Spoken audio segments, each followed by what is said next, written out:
Welcome to Discovering Air. The main question that we are going to be answering in this video is how a pilot controls an aircraft in flight. A pilot does this through what is called control surfaces. There are three main control surfaces on an aircraft, known as the primary controls. These controls are the aileron, rudder, and the elevators. The ailerons are located on the outboard edge of the wing. They control the roll along the longitudinal axis, making the plane tilt left or right. The rudder is what controls the movement of the aircraft along the vertical axis, controlling the yaw of the aircraft.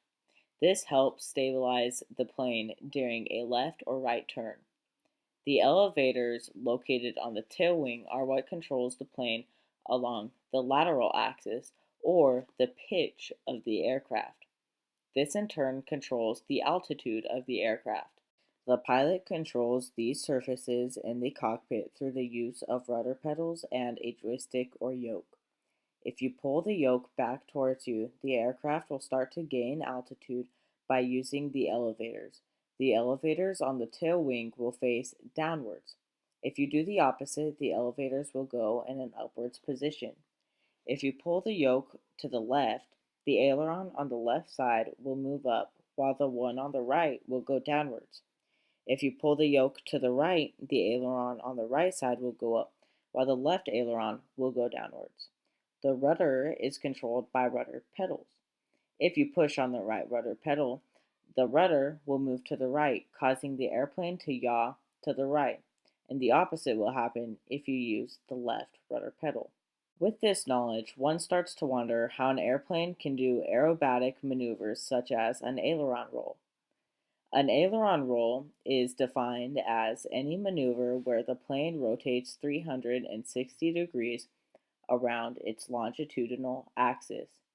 The primary force for the roll comes from the ailerons. There are many types of aileron rolls. One of them is known as the ballistic roll. This roll is done when the pilot pitches the plane up above the horizon at 20 to 30 degrees.